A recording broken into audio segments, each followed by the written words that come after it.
Bloomberg Audio Studios. Podcasts, radio, news. Good morning, I'm Nathan Hager. And I'm Karen Moskow. Here are the stories we're following today. Karen, we begin with a deadly plane crash involving a commercial airliner and an Army helicopter at Reagan National Airport near Washington, D.C. Let's get the very latest now with Bloomberg's John Tucker. John. And Nathan, American Airlines Flight 5342 from Wichita, Kansas was on an approach for landing at Reagan when it collided with a Sikorsky H-60 helicopter around 9 p.m. Eastern. Ari Schulman was driving home when he saw the plane falling from the sky. It was illuminated bright yellow underneath, and there was a spray of sparks on the underside of the plane. The jet was carrying 60 passengers and 4 crew members. 3 soldiers were on board the helicopter. The first priority has been looking for survivors, however remote the chance of finding anybody alive at this point. D.C. Fire and Rescue Chief John Donnelly. The water that we're operating in is about 8 feet deep. There is wind. There is pieces of ice out there. So it's just dangerous and hard to work in. The Bombardier CRJ-701 twin-engine jet, manufactured in 2004, was inbound to Reagan National at an altitude of about 400 feet at a speed of about 140 miles per hour when it suffered a rapid loss of altitude over the Potomac River. A few minutes before the landing, air traffic controllers did ask the arriving commercial jet if it could land on the shorter runway 33. Less than 30 seconds before the crash, air traffic controllers asked the helicopter if it had the arriving plane in sight. The controller made another radio call to the helicopter moments later, and seconds after that, the two collided. Members of the U.S. figure skating team were on board American Airlines Flight 5342. There were athletes, coaches, and family members who'd been taking part in the U.S. figure skating championships in Wichita. We have not had an airline crash in more than 15 years in this country, a major one like this. I'm John Tucker, Bloomberg Radio. All right, John, thank you. Well, American Airlines CEO Robert Isom said the airline is working with emergency responders. He issued this video statement. First and most importantly, I'd like to express our deep sorrow about these events. This is a difficult day for all of us at American Airlines, and our efforts now are focused entirely on the needs of our passengers, crew members, partners, first responders, along with their families and loved ones. That was American Airlines CEO Robert Isom last night. Shares of American are down about 3% in early trading. The National Transportation Safety Board says they have sent a rapid response air accident investigation team to the site. President Trump criticized events in the run-up to the collision in a Truth Social post, calling it a bad situation that looks like it should have been prevented. Coast to coast on Bloomberg Radio, nationwide on Sirius XM, and around the world on Bloomberg.com and the Bloomberg Business app. This is Bloomberg Daybreak. Good morning, I'm Nathan Hager. We return to the breaking news from overnight. A regional jet flown for American Airlines crashed with a military helicopter last night on approach to Reagan National Airport near Washington, D.C. It was on its way from Wichita, Kansas. It has sparked an all-out search and rescue effort in the Potomac River nearby. 64 people were on that American Airlines flight. Joining us now is Benedikt Kammel, who heads up Bloomberg's global aviation coverage. Benedikt, good morning. What is the latest that we know about this crash? Good morning. So the latest is that we're still very much in the sort of salvage part of the operation, and this is a difficult exercise. We heard a couple of hours ago from some officials who had gathered at the airport and gave an update. There were members from the fire service. There was the mayor, the senator from Kansas, where that plane originated, as you said. He was also there. And there's about 300 people on the ground, boats involved, ambulances, fire engines, and so on. What we know at this point is that the incoming regional jet collided with the helicopter as it approached the runway. We don't know why that happened. We don't know who was to blame.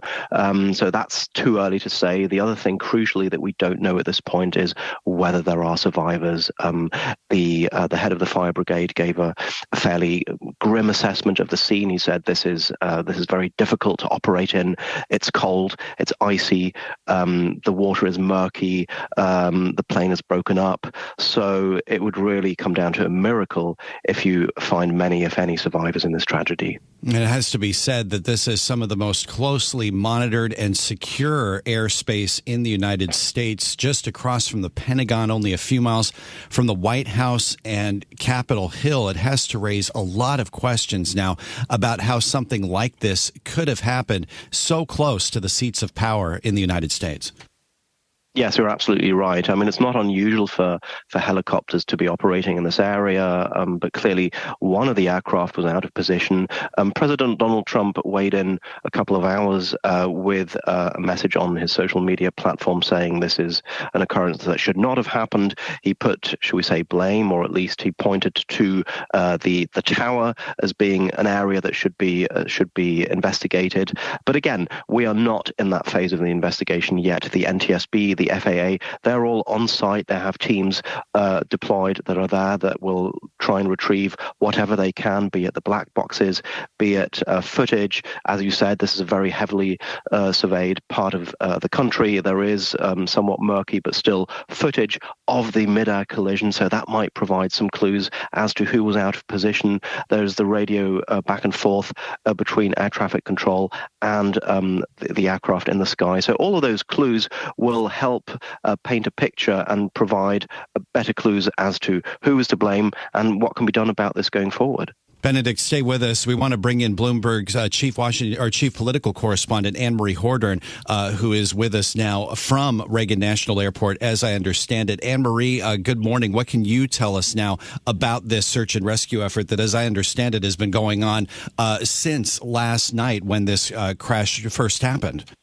Yes, more than 300 individuals, hundreds really, part of this search and rescue team. What we know, according to CBS, that 18 bodies have been recovered after this fatal, deadly crash around 9 p.m. last night. What I could tell you is that now that we move into this rescue mission, a lot of questions are being asked. The National Transportation Safety Board will lead this investigation. Of course, they'll be aided by the FAA. Last night, we did hear from a number of officials, including the just sworn-in Transportation Secretary Sean Duffy, and Mayor of D.C., Muriel Bowser, is saying that they're going to provide another briefing this morning at 7:30 a.m.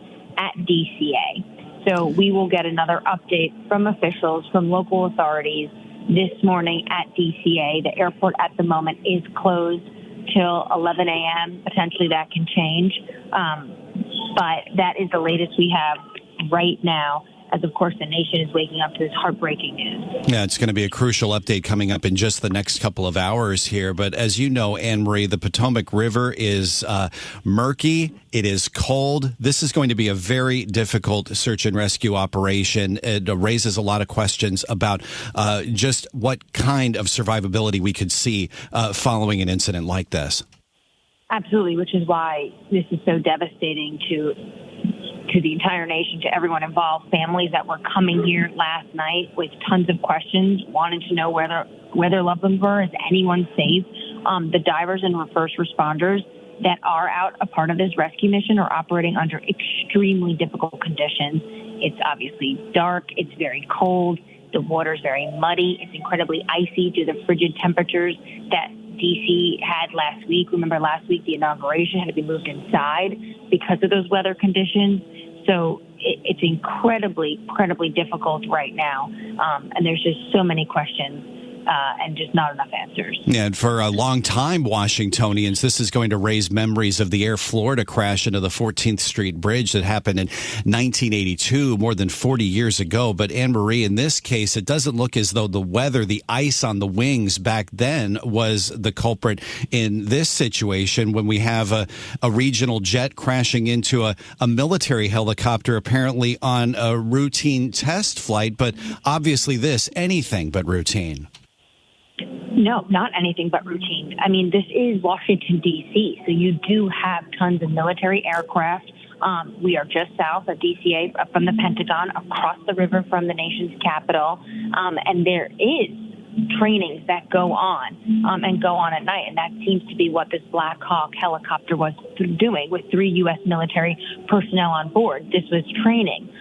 But even the President of the United States, after the White House put out a statement last night that he was briefed on the matter, may God bless their souls. He talked about the individuals involved. He then took to Truth Social later in the evening, and really you can tell his frustration about how he's asking the question, the President of the United States, Donald Trump, why didn't the helicopter go up or down or turn? Why didn't the control tower tell the helicopter what to do instead of asking if they saw the plane? And he's saying it's a bad situation and it feels like it could have been prevented, which is why there's going to be a ton of questions on what kind of radio frequency channels are these two the helicopter and the passenger plane on? What was the air traffic control telling them at this time? You would think that this could never happen, but obviously a devastating tragedy did just 9 p.m. last night. And certainly a huge test for this young Trump administration, not just for the brand new transportation secretary, Sean Duffy, but for Pete Hegseth, who's in charge of that Sikorsky helicopter that's involved in this. Absolutely. Sean Duffy was just sworn in yesterday. He had been on the job for not even 24 hours. He was here at DCA last night briefing reporters. When it comes to Pete Hegseth, he's only been on the job for a few days. So, of course, this is a huge test for this incoming administration. And we also know a number of individuals are just not in place yet because this is a transition. So they're dealing with a crisis when a lot of members of their teams are just not yet in place because we are second week into a new administration.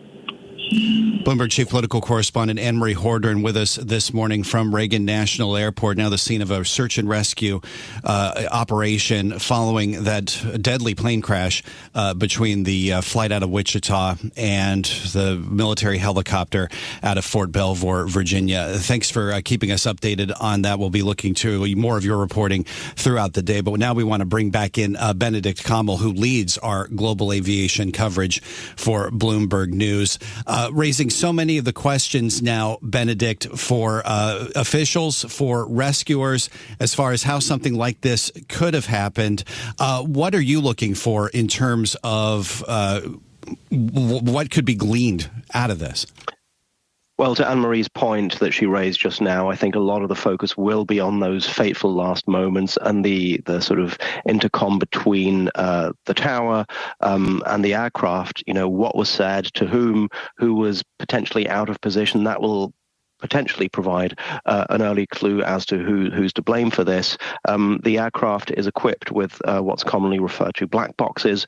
Those are two devices, one that records anything that's said in the cockpit as well as noises, and the other one is for sort of flight data metrics, and those will be very closely scrutinized to any clues in terms of who might have been out of position. We do have a little bit of footage from the ground. It's blurry somewhat, but again, that might be pulled in. We've seen in the past that you have all these different metrics that you can draw on, and the NTSB is obviously a very professional body, knows how to deal with these kinds of incidents.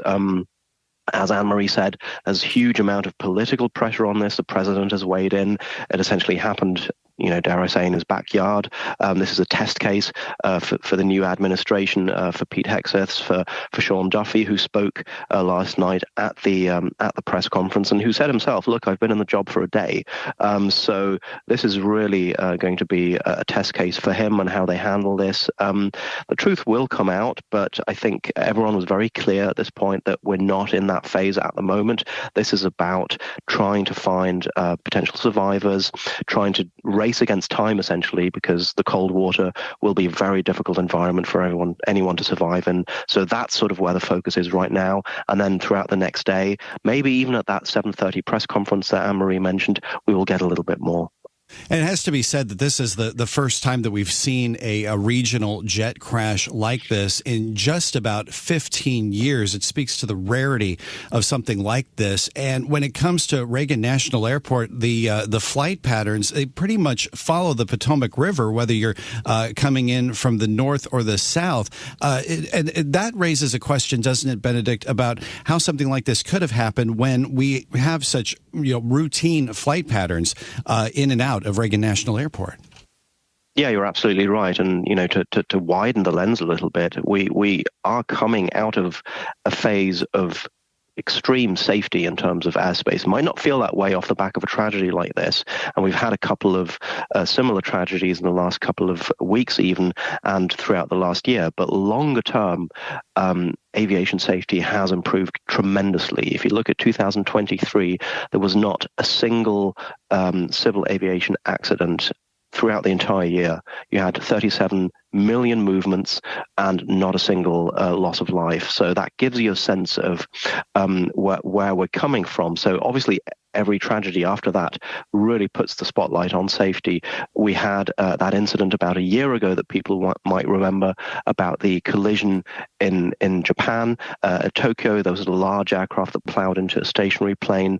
Miraculously, everybody survived on that aircraft, on the large plane. The people on the small plane died tragically. And then we had the incident in South Korea a couple of weeks ago where the plane attempted an emergency landing and then plowed into a concrete wall, and tragically everybody died on that. So I'm raising these incidents because they are rare. They don't happen often, thankfully, but there's an eerie similarity because they're all somehow involved in collisions, in approach, and so on. So this is something that will be very much watched.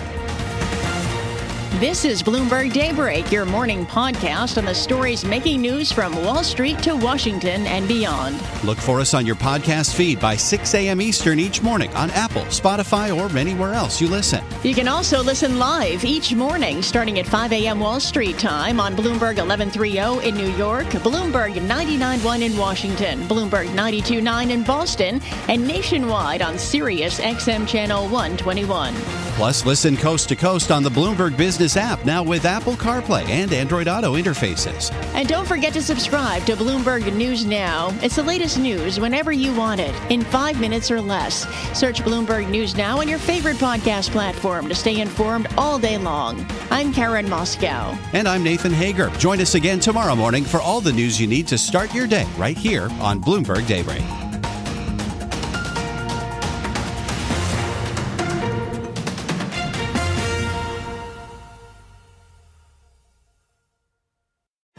Join Bloomberg in Atlanta or via live stream on February 11th for The Future Investor, Finding the Opportunities. This 2025 event series will examine how companies are investing in their businesses to create efficiencies, innovate their products and services, and improve the customer experience. This series is proudly sponsored by Invesco QQQ. Register at BloombergLive.com/FutureInvestor Atlanta.